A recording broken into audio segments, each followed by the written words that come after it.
Саламатсыздар, урматтуу биздин кардарлар. Мен атым Бакырдинов Флорбек Бейшенбекович, Адекс курулуш компаниясынын башкы директору. Бүгүн 18 март 2023 жыл.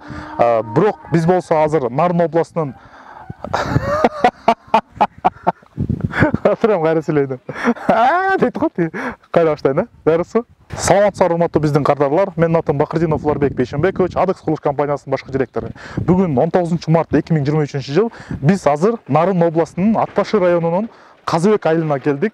Бул жерге деген биз 2022 жылдын күз айында кеч күз менен артыбызда турган чоң 265 квадрат метр болгон үйдү куруп бергенбиз.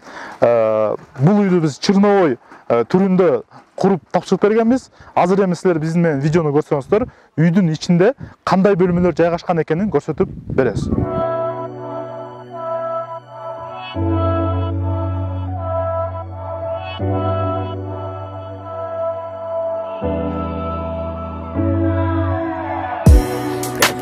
Дрожь по телу, трогаешь руками, смело вдыхаю. Любимый мой аромат и запах твой не спутать никогда. Бул үйдү бизге кардарыбыз келгенде мурда бизге келбей туруп фундаментин өзү куйган болчу экен, баса белгилеп кетчү нерсе. 2021 жылы куюлган фундамент, бирок башкача план менен куюлган экен. Анан ошол фундаменттин размерин алып туруп, биз ошол үйгө кичине фундаментин өзгөртүп, толуктоо киргизип туруп, анан жаңы үйдүн проектисин отургузганбыз. Эгер үйдүн сырткы, мындайча айтканда, ченемин айтсак, размерин айтсак, бул үй 11ге 12 ченемде да. Эми проектиден көрсөңүздөр болот. Кичине эмелери бар, разницасы бар. Бирок мен силерге мындай толуктап, мындайча орусча айтканда округлять этип туруп айтып жатам. Дагы көрчү нерсе, бул жерден карасаңыздар болот. Атайын эркер чыгарып кеткенбиз. Бир эле эркер чыккан. Азыр эми сизге үйдүн ичин дагы көрсөтүп беребиз.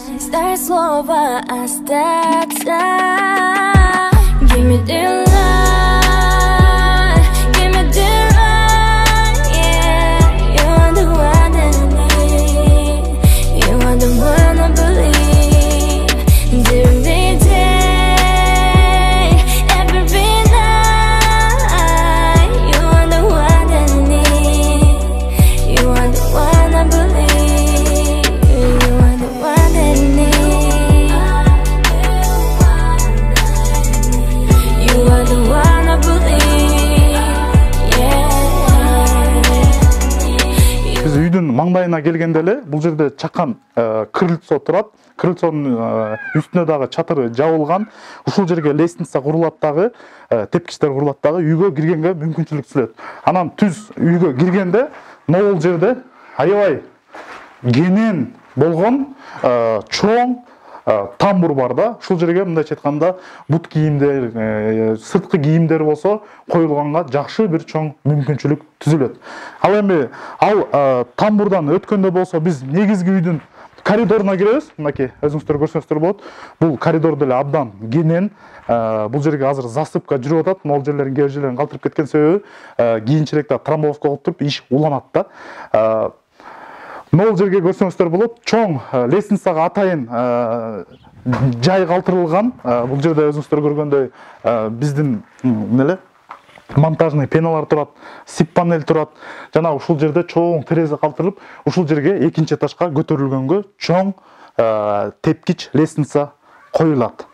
Андан кийин болсо, ошонун астында эле болсо, бизде аябай кенен болгон эркер түрдөгү кухня, ашканасы проекти боюнча ушул бөлмө болот.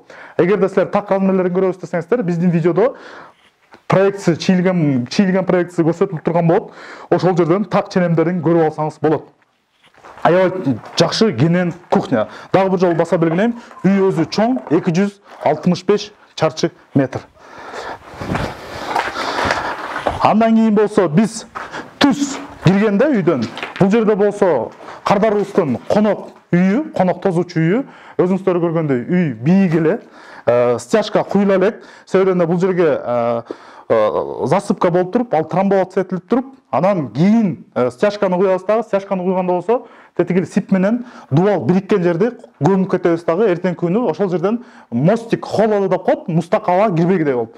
Өзүңүздөр көргөндөй бул жерде аябай чоң терезеси бар, жана конок тозуучу бөлмөсү дагы абдан кенен. Так размерлери биздин видеодо, проектиде көрсөтүлүп турат. Көрдүңүздөр, жана ошондой эле, ушул эле биринчи этажда бул жерде аябай кенен болгон немеси бар. Бул жерге сип панели менен тосуп коюшуптур, чтоб балдар кирбесин депчи. Кудай буйруса, кардарыбыздын планы боюнча биз былтыр черновой түрүндө салып бердик. Ал эми ушул жаз менен кудай буйруса кардарыбыз калган иштерин улантам деп пландап жатат. Мынакей. Биз атайын санузулга кирсек, өзүңүздөр деле байкасаңыздар болот, санузулу дагы максималдуу түрдө кенен болгон. Анан бул жердин терезелерин тосуп коюшкан экен, бирок бул жерде терезеси бар. Биз ар бир эле кардарларыбыздын эгерде мындай чоң үй салып жаткан болсо, биринчи этажга, биринчи кабатка ата-энеге атайын уктоочу бөлмө салып кеткенге аракет кылабыз. Өзүңүздөр көргөндөй бул ата-эненин уктоочу бөлмөсү санузулга жакын, жана ошондой эле экинчи дагы бөлмө бар бул жерде.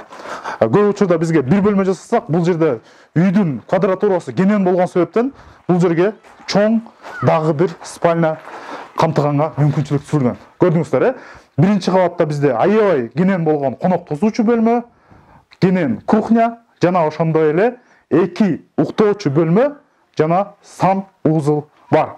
Ал эми сиздерге азыр биз экинчи кабатта кандай бөлмөлөр бар экенин көрсөтөбүз.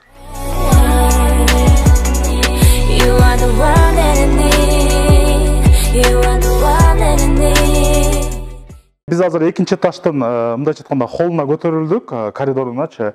Ушул жерге лестница жасалат дагы, өзүңүздөр көргөндөй чоң панорамалуу терезе болот, күн киргидейчи. Анан экинчи этаждын холлуна көтөрүлөбүз. Экинчи этаждын холлуна көтөрүлсөк, абдан кенен, себебен да үйдүн квадратурасы чоң. Түз эле биринчи бул жерден абдан кенен болгон уктоочу бөлмөгө кире алабыз. Өзүңүздөр көргөндөй бул жерге кардарыбыз бүт нерсени камтыганга толук мүмкүнчүлүк түзүлөт. Жана ошондой эле эркер түрүндө терезелер коюлгандагы соонун кыргыздын, казыбектин ат башынын тоолоруна мындайча айтканда соонун көркү ачылат. Андан кийин болсо мына жерден көрсөтүп кетем. Бул жерге дагы чакан холл бар. Ушул жерге диван коюп койсо болот. Жана ушул жерден дагы чоң панорамалуу терезе тоолорго ачылып турат да. Андан тышкары биз бул жагына өтсөк, бул жагында дагы бир уктоочу бөлмө бар. Мынакей көрдүңүздөр да. Ар бир уктоочу бөлмө абдан кенен. Размерлерин көрөбүз десеңиздер, биздин видеодо проектлер көрсөтүлгөн болот.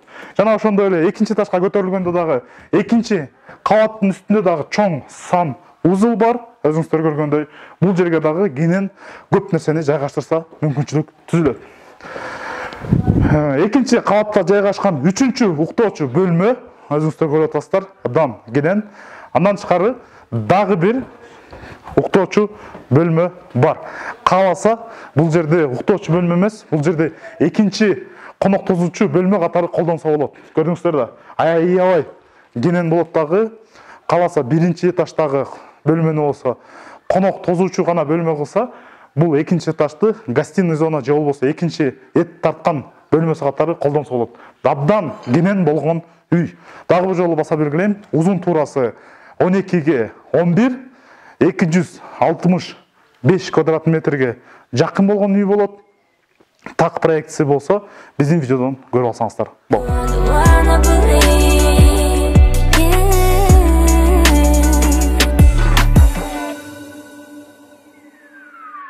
Биздин кардарларыбыз көп учурда бизден сурап кетишет. Силер кайсыл деңгээлге чейин салып бересиңер? Под ключ салып бересиңер, под евро ремонт салып бересиңер, под псо салып бересиңер, же болбосо черновой салып бересиңер депчи. Дагы бир жолу баса белгилейм, биз ар бир кардар менен ал кардардын жеке талабына жараша, мүмкүнчүлүгүнө жараша, же жана чечимине жараша биз такташып кардардын кайсыл деңгээлге чейин десе, ошол деңгээлге чейин камтылган жумуштарды эсептеп, ошол гана жумуштарды кылып бере алабыз. Дагы бир жолу баса берген, бул артыбызда турган видеодогу үйдө кардарыбыз фундаментин өзү куйган 2021-жылы, биз 2022-жылы келип, дубалдарын көтөрүп, экинчи этаждын перекрытиясын коюп, чатырын жаап кеткенбиз. Ал эми кардарыбыз Кудай буйрса, ушул жаз менен калган жумуштарын улантып, үйдү толугу менен бүтүрүп кирем деп пландап жатат. Эгерде сизде куюлган фундаментиңиз бар болсо, сиз фундаменттин ченемин алып, бизге офиске келсеңиз, биз да сиздин фундаментиңизге жылуу, бат курулган, жер титирөбөй экен үй куруп бергенге даярбыз.